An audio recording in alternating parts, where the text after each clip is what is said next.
All right, superstar, 8th graders, here we go. Lesson angles on polygons. Now remember, we're talking about the interior and exterior measurements of polygons.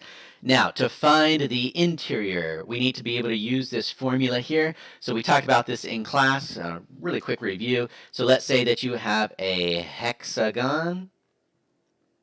Hexagon means it has 6 sides, so to find the sum of the interior angles, all you would have to do is 6 subtract 2, and then multiply that by 180. So the sum of the interior angles is 4 multiplied by 180. So I got my trusty calculator. Hopefully you do as well. I'm just going to type in 4 multiplied by 180. So that's going to give me the sum of the interior angles is 720. Now you need to be able to start with that number because you're going to have to be able to write an equation with that. Now some students did actually memorize them for you. If you have a quadrilateral, ooh, that was bad.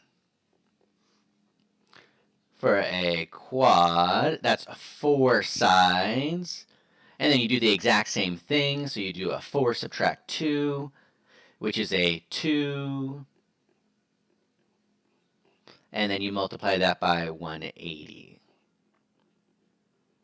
which is going to be a 360. So again, some students have some of those memorized when we did this originally. So now that you know that for the interior, you're just simply going to observe whatever shape you have, and you're going to go ahead and write an equation. So what we did here again is we counted the sides 1, 2, 3, 4, 5, 6, 7. So you got 7 sides. So the sum of the interior angle is 7 subtract 2 multiplied by 180. Once you figure out that, then you are able to write your equation. So it says x plus a bunch of numbers. So with your calculator, you can just add them up right there. And that's going to be equal to whatever you found your sum to be. Then you solve your equation just like we've been doing for quite a long time now. Now again, it doesn't matter what type of shape you have because all you have to do is count the sides. So again, look, quick, 1, 2, 3, 4, quadrilaterals. Some of you already have that memorized. So you can go straight to your equation. X plus a bunch of numbers is going to be equal to 360. Now, don't forget that this is a 90 when you add it up. And then again, you're going to solve for your equation for your x.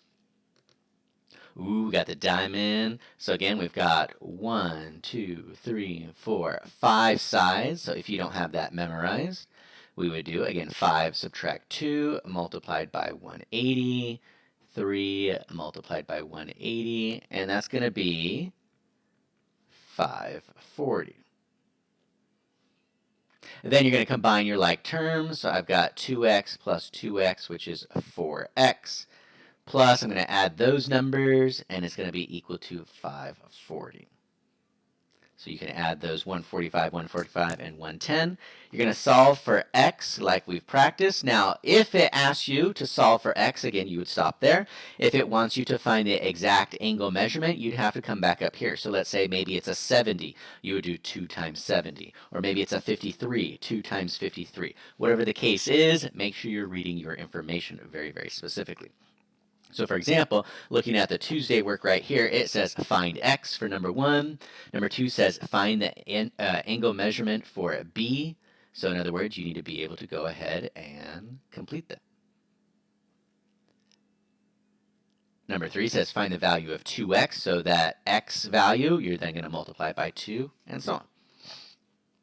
All right, the exterior. The exterior was a little bit easier for students because it's always going to be 360. So you got just a few problems there. Your exterior angles, again, you could always extend your sides like it is here to be able to identify your exterior angle.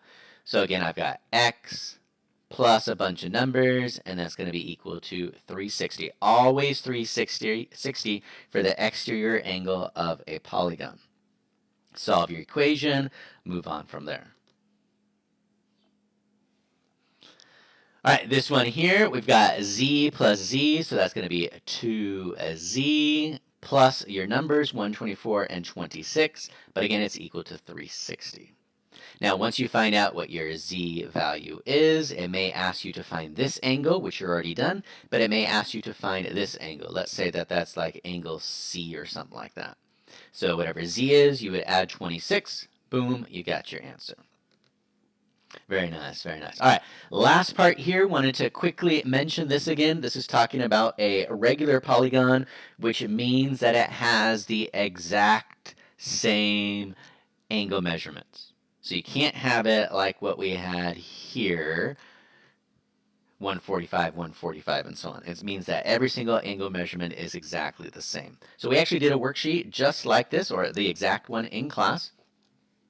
So on your assignment, it says number 6, each interior angle of this regular polygon measures 156. What type of polygon is it?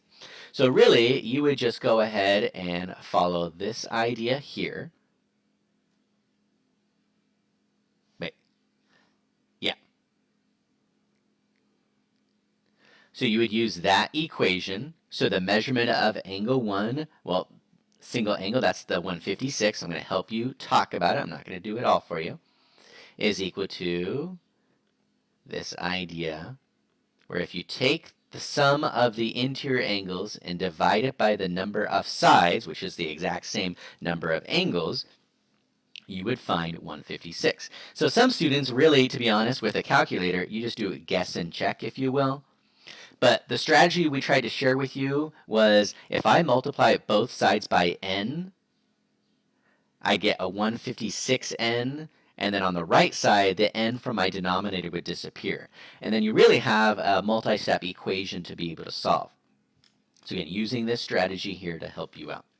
And then on number 7, a little bit easier because remember the exterior angle of any polygon is 360. So I'm going to let you think about that one a little bit. All right, be awesome. Send us any questions you have, and we'll move on.